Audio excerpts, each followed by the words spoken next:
Welcome back to the Why Mindset Matters podcast. I'm Eslana Loa. I'm an author, speaker, resilience mindset coach. I'm a nurse, a midwife, and a mother of 4. And if this is somehow the first episode of mine that you've found, I do want to start by providing a trigger warning. I do discuss the loss of my teenage daughter, Riley, to suicide.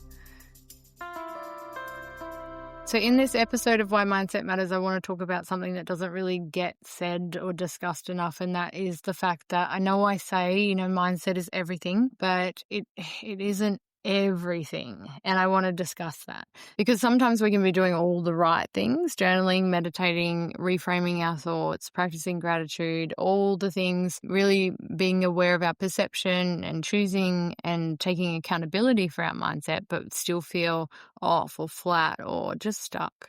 And I know from my own personal recent experience that this can be the case. And I just wanted to kind of visit that in the form of a conversation because it doesn't mean we're failing. It means that we're human, that our body and our mind are deeply connected. If we're running on empty, if we're struggling with adrenal fatigue or hormonal changes or just sheer exhaustion, then there really isn't sometimes any amount of positive mindset that can override that. And when you find yourself in that place and we kind of get told or receive this messaging as far as mindset is everything and just do these things and everything will be great or okay, or you'll become unstuck, and then you find that you're not, it can feel like somehow you're not doing enough right or you're broken or something negative that just isn't the case. And I know because this was my experience in the last 3.5 weeks, but I want to share about what I've learned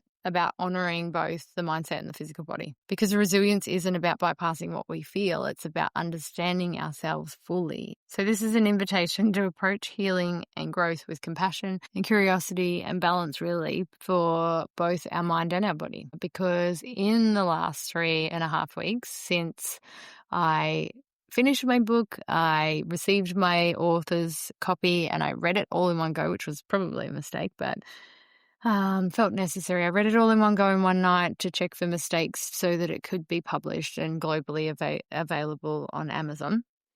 And I know I mentioned in the last episode that somebody had asked, are you prepared for what it might do to you, how it might affect you, seeing your story in print and your daughter's death? And I wasn't rude to the person, but I thought, I wrote the story. Like, I've lived it. I've clawed my way out of hell. I'm going to be fine. What is reading it comparatively to living it? And I could not have been more wrong. It rocked me. It really did. And it took me to a pretty dark place that I've had a lot of trouble getting out of. And at the same time, I've been quite vocal about the struggles that I've had and acknowledging them and really kind of trying to normalize, if you like, bringing those conversations around the darkness into the light, because I think that we could do better for ourselves, for each other, for our culture and society if we did more of that. And we could be doing better to combat the horrifically high rates of suicide if we did normalize those conversations and make it feel more okay to admit that you're in that dark place, or that you have been to that dark place, or that you're struggling to get out of it.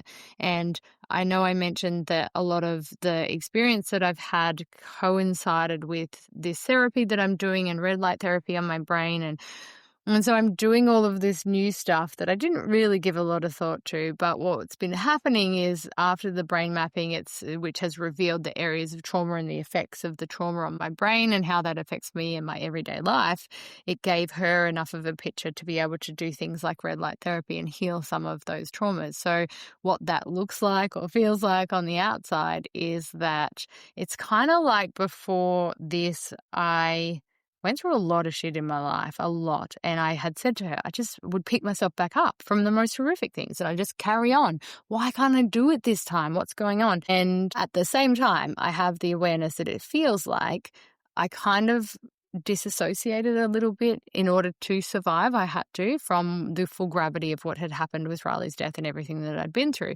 but kind of in a way that felt like my brain wrapped itself in cotton wool or put a blindfold on me and just went, you know what, you just have to keep staggering forward in the darkness and put one foot in front of the other to be able to survive initially and then in time learn how to thrive. But they call it growing pains for a reason.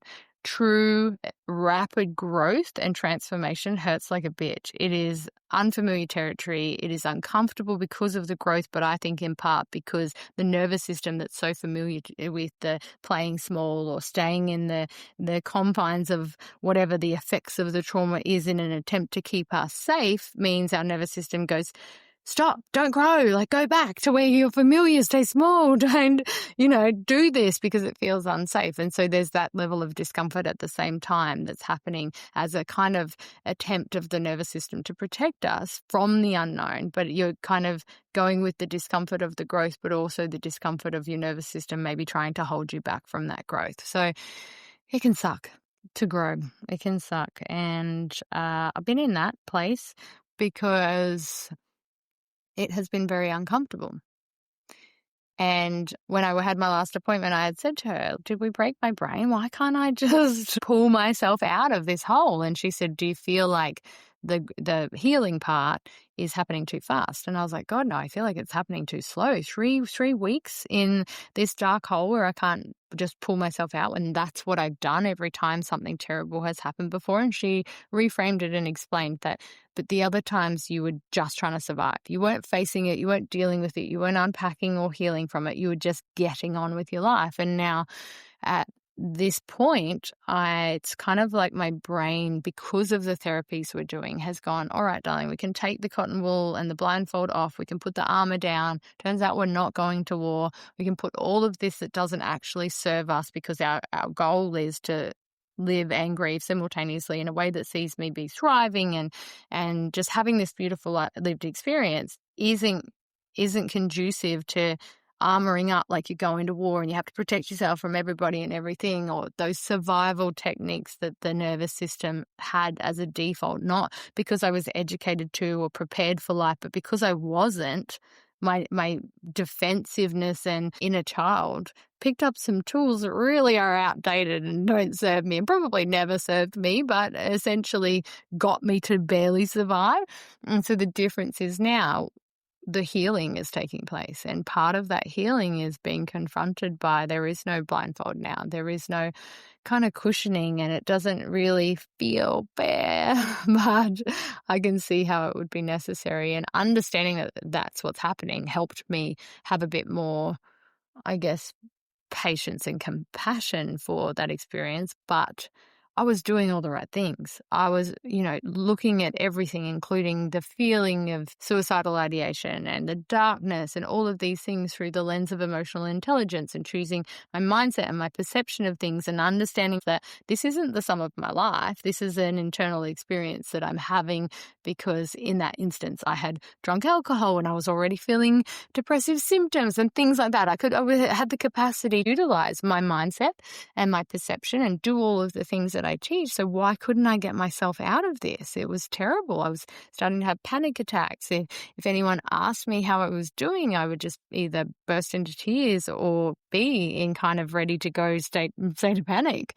And it's interesting because it turns out that mindset isn't everything. It's not enough when there is adrenal fatigue. It's not enough when there's hormonal imbalances. When your physiology is or what's going on within your physiology is the enemy in your camp. No matter how much good shit you know or do with regards to mindset or emotional intelligence or all of the things that I've mentioned, you're pushing shit uphill to win the battle over the fact that the mind and body is one, really, and it's so deeply connected that if we disregard one, the other will really suffer, if not fail. And that's why when we don't take accountability and responsibility for our mindset and our perceptions and the way that all of this then flows on and affects our physiology and our body, we can create or facilitate disease or illness and become unwell as a result, not just mentally, but it can become a physical thing, and we can appreciate that. But the flip side is true too.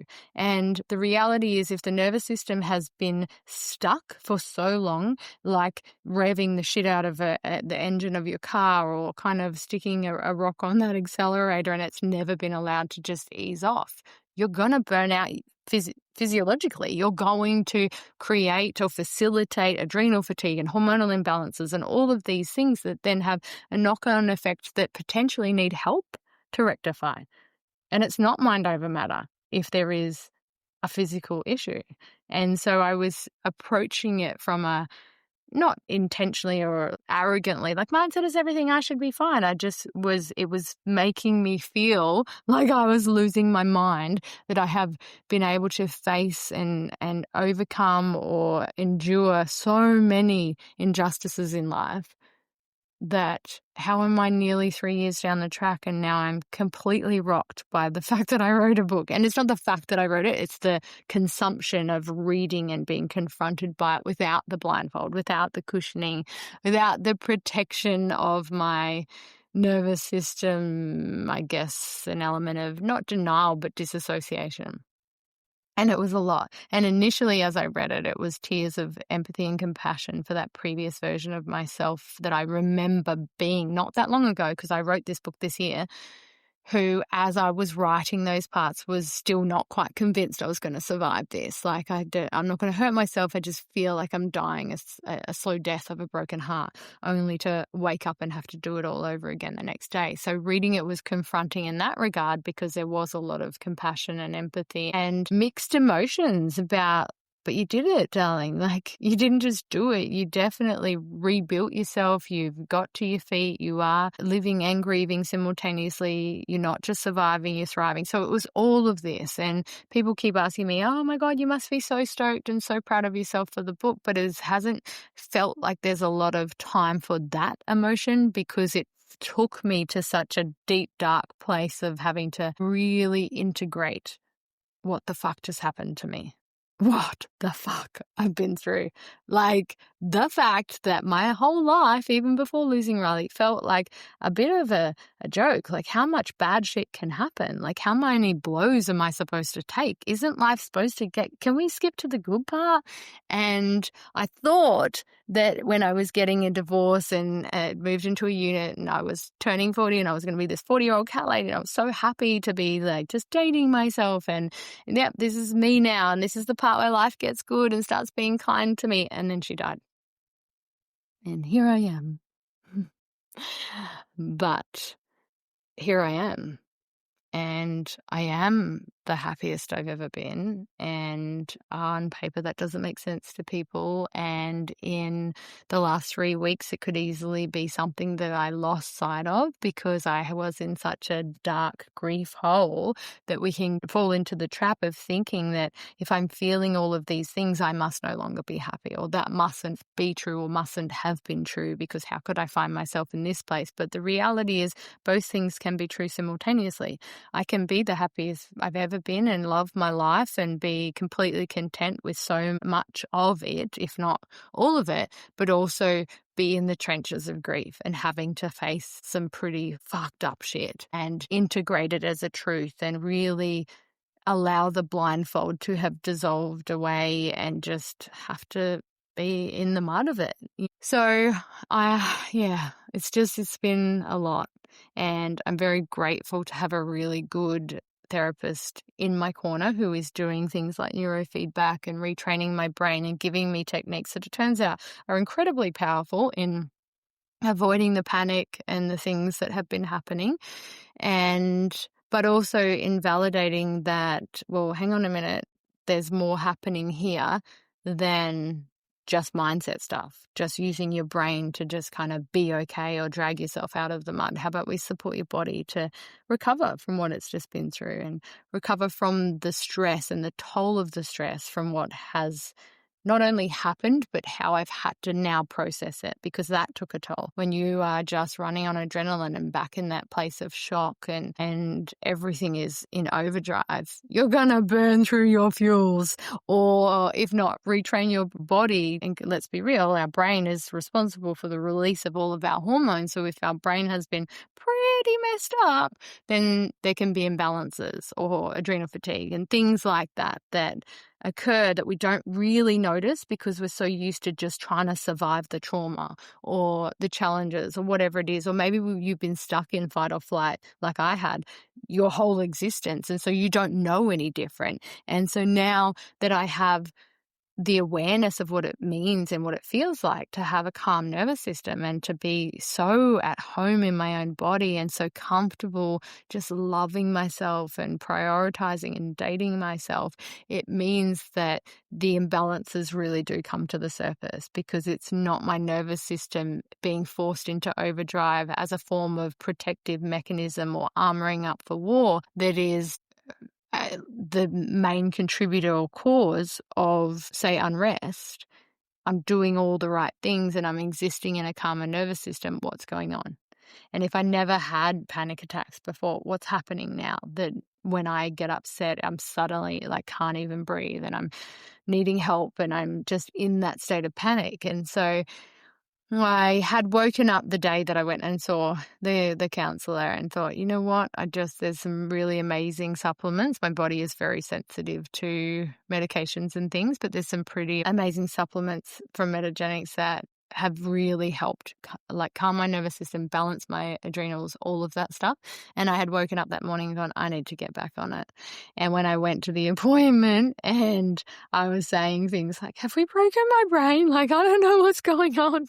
I've never been like this. We did some amazing therapies, as I mentioned, but she said, there's just a couple of things I would suggest that we get you on. And it was the very things that I had become familiar with in calming my nervous system and acknowledging the burden on my adrenals. But my point is that I don't ever want anyone to fall into the trap of thinking that they should just be strong enough. That was my thing when I was sitting there crying. I was like, you don't understand. I'm the strongest person that I know. I've faced so much shit that would knock anyone off their feet just hearing about this stuff. And how come I could just pick myself up every time and then now I can't? I feel completely broken and like maybe my brain is broken and I'm going to need to be admitted kind of thing. Why can't I fix this myself? And so, yeah, sometimes we need help. And I thought, isn't it ironic that I wrote a book called Resilience After Great Loss, Learning to Live and Grieve Simultaneously, and I've never felt that it has been so demanded of me that I live and grieve simultaneously as much as the last 3 weeks, because I was in the trenches. And I will never hurt myself. This life has too much to offer. But you can know that you are well supported and vocal enough to not ever hurt yourself, but still be in the fucking darkness from which most people lead this life.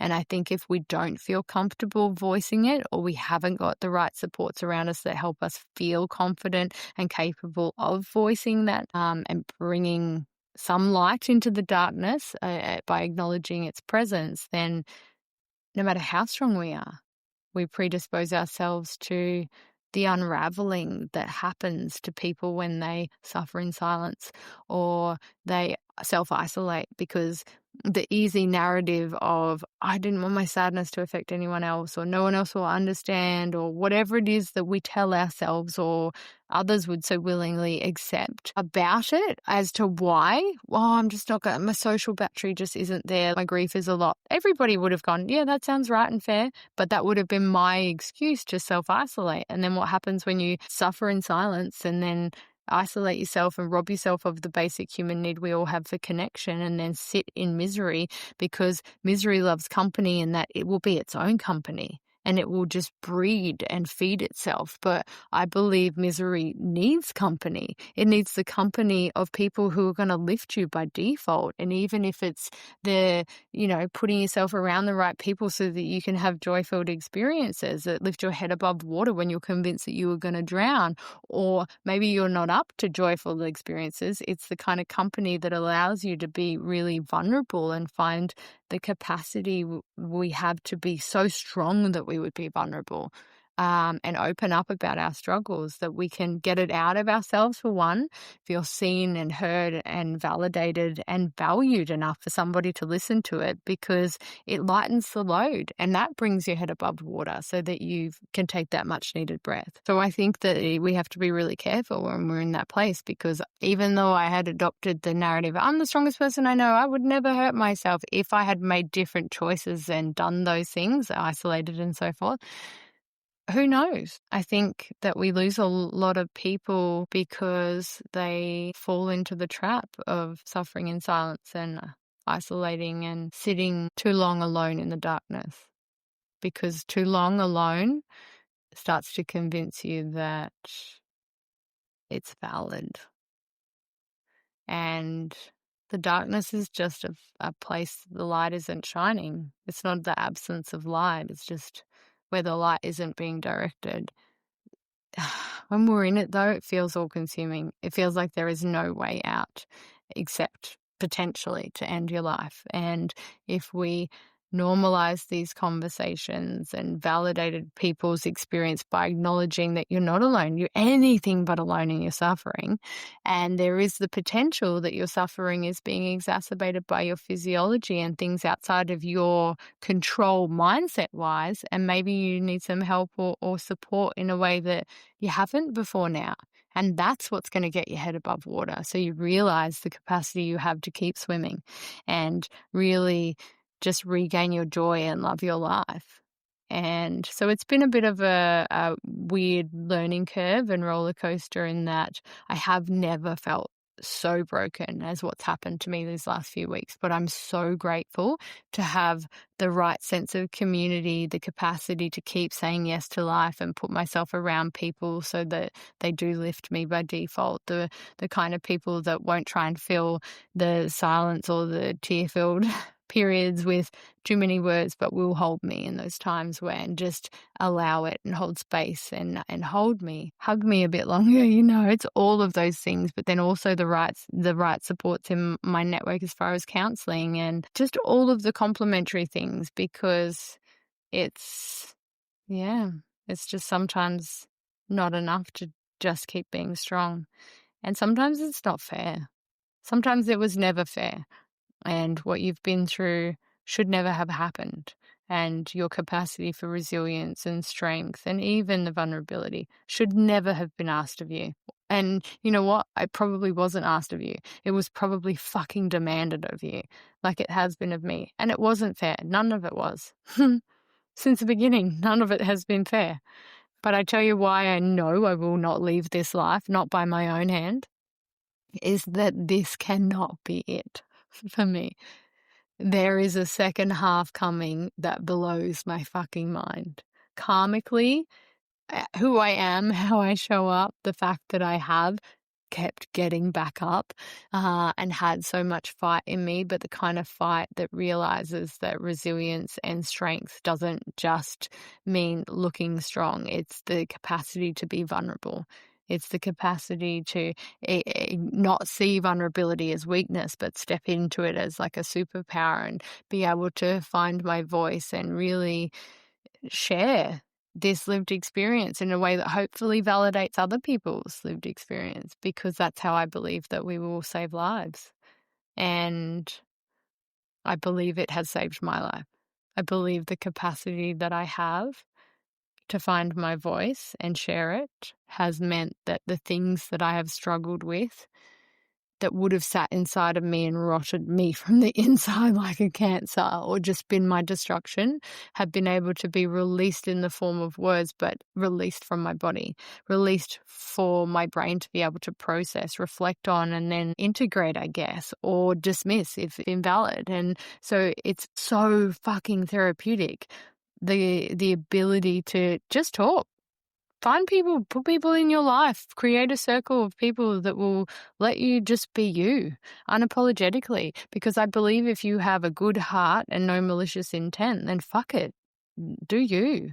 And put yourself around the right people, because when you do that, you don't try and fit a square peg in a round hole and soften your edges or hold things back. You get to step into the power of your authenticity and show up beautifully and authentically and perfectly imperfect as you, surrounded by people who love you and want to see you do well and appreciate you for the way that you show up.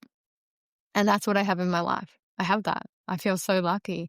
And because I have had this resilience and vulnerability and strength that even I am starting to be in awe of, I realize this, you don't do this shitty half where life just beats the fuck out of you and then tap out of this life. But not only that, imagine if the next life was worse and I wish for the good old days being this life. I'm not going anywhere. I am here for the whole ride, and because I know that there is a lot of good, a lot of amazing, mind-blowing good coming in my life.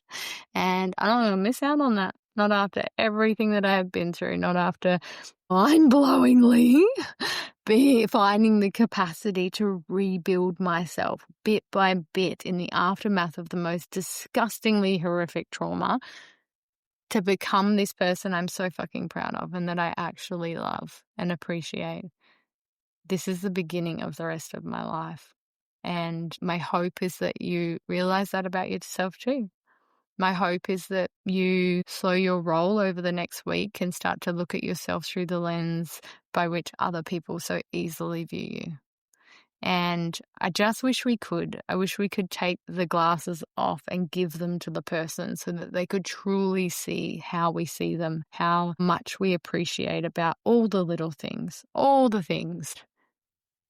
It would just be a game changer. It really would. If people could see themselves the way I see them, oh mate, you couldn't not fall in love with yourself. Life is so fucking short. And it's already half over for me, if I'm lucky.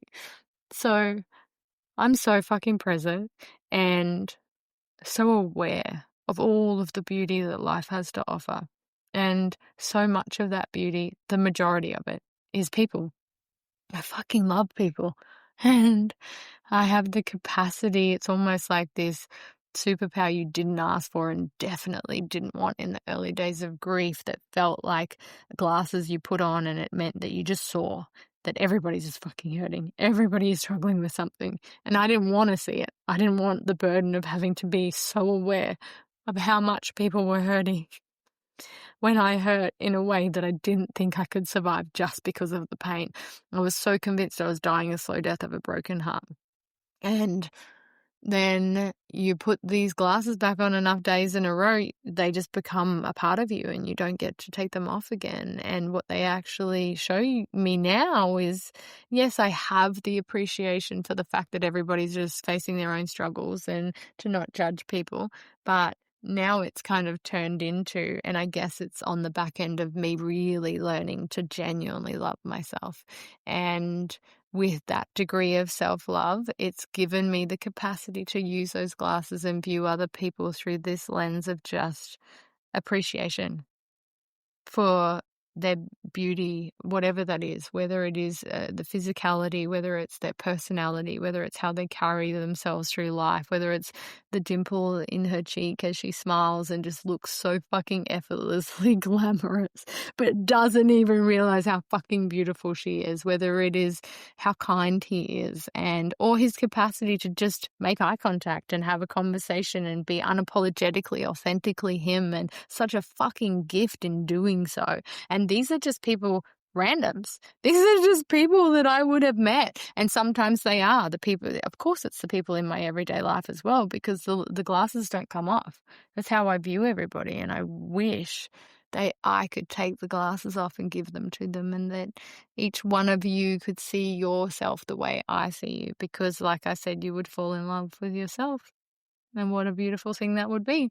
But yes, I have struggled this last 3.5 weeks, but I'm on the up. Thanks to an incredible circle of people, a great sense of community, and an amazing therapist, and some supplements, let's be real. But yes, I wanted to share that because I had never felt so broken and starting to question my sanity. Like, am I losing my fucking mind? Why can't I do this? And it made me realize, as I got the right supports and things in place, that look at how quickly we can just start to question our sanity or unravel ourselves with things that are beyond our control. And if we just take a step back and go, well, if I'm trying all the things that normally work, if all of these things serve me and I have a life aligned with how I want to live in spite of my challenges or my grief or my losses, and I'm doing all of those and it's not yielding those results, there must be something more going on. Who do I now need to add into my support network or my tool belt, if you like, of supports that's going to help me investigate? Is there more going on here physiologically? Because why is the rest of this stuff not working the way it normally would? Because it is literally probably one of the greatest gifts you can give yourself is the capacity to just own your shit and take accountability and responsibility for your mindset, your perceptions, because it lends itself to such a beautifully joyful life. But then if we're doing all of that and it's not working 100%, then we probably need some help. And, that's what I was going to say. So I mentioned before, sometimes we need help. Sometimes we do. Sometimes no matter what we do, we need chemical or pharmaceutical or supplemental help in the form of medications or supplements. And it doesn't mean we're broken. It means that a part of our health needs some attention in the same way that you don't feel broken when you have an infected wound. You go and take the antibiotics in order to get everything back into alignment so that you can be in full health. And your mental health is no different. So sometimes we need some help. And that was one of the chapters in my book, is that I never wanted to be writing this book about resilience and mindset and perception and gratitude and all of these incredible things that we can implement in our life, and we should, and then just totally disregard that, well, hang on a minute, sometimes we actually do need some chemical help. And so it's ironic that not only was I forced to truly get the gravity of living and grieving simultaneously this last few weeks, but that I also needed some help, like my book says. I know that life will never be done with me, and I won't be done with it, because even when my life here is over, I'm ready for whatever is to come. I'm just not going to skip ahead to that, because there's too much this life has to offer me, and I'm so fucking grateful to still be in it. To have my health, to have my children, to have my friends, my sense of community and everything in my life and everyone in my life. So if you are one of the lucky mofos that is in my life, and if you're listening to this and you are, then you're welcome. Thank you. Thank you for being a part of my journey, because I'm really doing my best to make the most out of it. And I look forward to everything that it has to offer, the good, but also I'm okay with facing whatever comes in life, because I've set myself up in a way that shows me that I can. And your circle matters. So make sure that you set yourself up with a circle before you need it, so that when you do, it just feels easy to access. Because when we're in those dark moments and we're in our times of crisis, the hardest thing to do is often reach out. So if we haven't set ourselves up with the right kind of supports or circle, then how do we find our voice and reach out when we don't know that there's anybody to reach out to? And that is where I think people really feel that they're alone in their suffering. So thank you to everybody who is a part of my circle. Thank you for being here and for listening to this podcast, and for your patience this week, because this episode is a day late because I've been having a rough time and the days got away from me. But again, that is just deadlines and pressures I create for myself. So all is well in my world. I'm still here, still sharing, still me, and very grateful to be. So thank you so much for listening. I'm Eslana Loa. You can follow me on Instagram at Eslana Loa or at Resilience Mindset Coach. You can also follow me on the new Instagram page, GC_celebration of life. It was suggested that I make its own Instagram page for the upcoming Celebration of Life event that I'm having, which is going to be an annual event on the Gold Coast, a celebration of life not necessitated by death, where we give people their flowers while they're still here to smell them. And I could not be happier to be hosting this event that's just going to take off and become a big love festival on the Gold Coast that we just kind of become known for, I guess. But yes, just a big old love fest, and I very much looking forward to it. So you can follow that page, find the link to tickets and the event details on any of my pages. But yes, thank you so much for listening. I very much look forward to sharing everything, all of it, the good, bad, the ugly, that is my lived experience, and undoubtedly a lot of other people's too, I would say, in the coming episodes of Why Mindset Matters. I hope you have a wonderful week, and I will see you again next week.